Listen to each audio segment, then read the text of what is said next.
Once again, this is Ask Marie. Before you're talking about marriage at first sight, I'm talking about three different couples to this evening: Micheal and Meka, Brandon and Taylor, and Derek and Katie.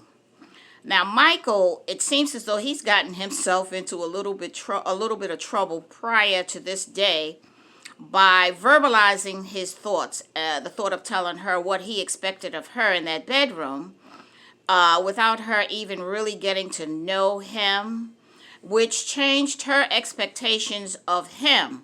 And she needed to reveal to him in her own special ways that she is high maintenance.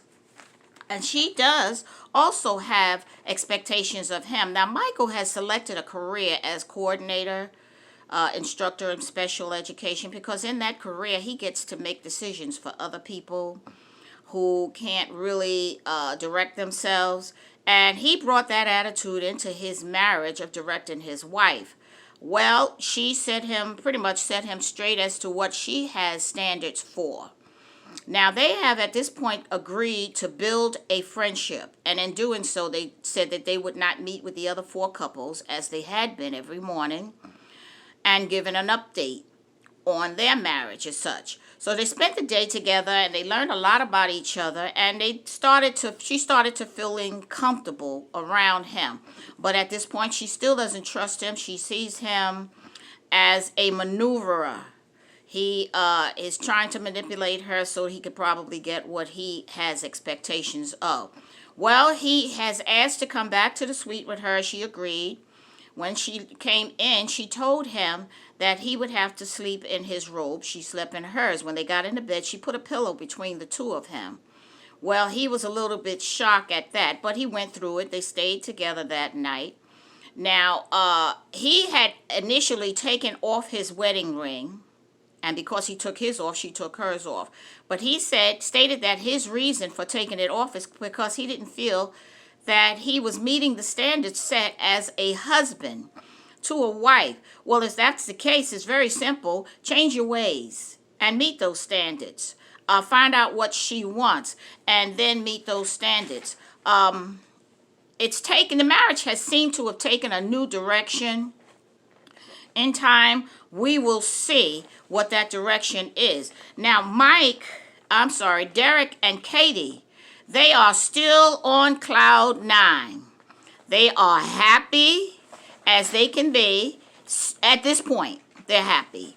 But we're going to see what happens when they get back to D.C. They have a lot of harmony in their relationship, but Katie has expressed the fact that she does not have time to herself. She doesn't even have the time to take a shower by herself because he gets in with her.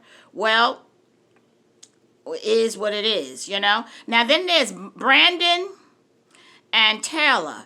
And Taylor is seeing Brandon in 2, maybe even 3 different sides.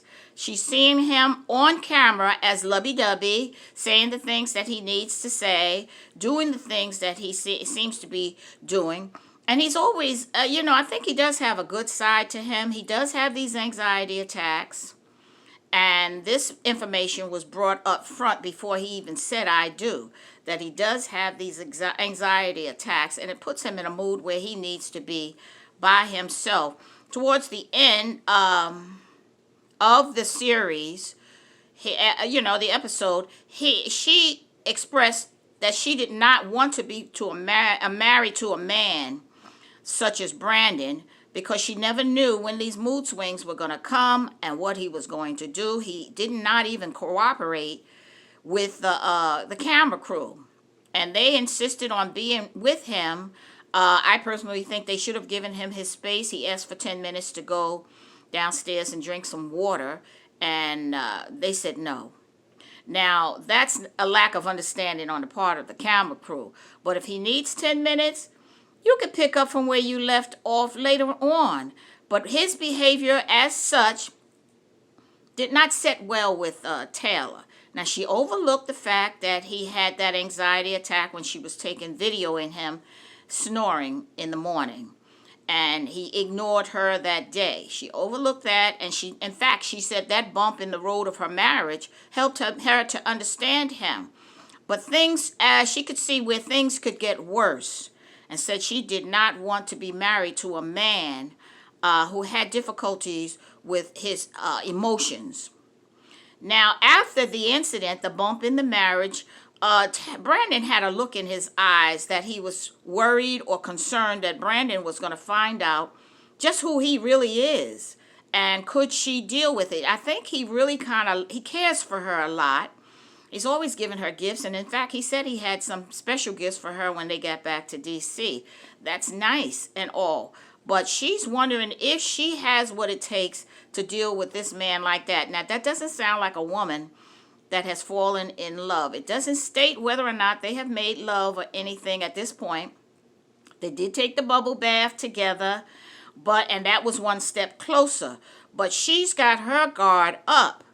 And I don't know, can you blame her? Can you blame her? She has seen in that day that he ignored her, she has seen a little bit of the other side of him. And she's wondering if there are any other sides of him. Will he one day do something that she just can't deal with at all? You know, and in that moment, she said, this is not the kind of man that I want to be married to. Now, they have a high percentage of getting along. And this looks like a what percentage of not getting along, or what percentage of what she cannot deal with him. He can deal with her. She's everything he wants. But she has expectations as well. She's the lady of standards. So will he embarrass her at a party or something, or out in a social function because of these anxiety attacks? Or will she listen to him and care enough to be excused from those kind of situations? What do you think? Let me know. Leave your comments and do subscribe.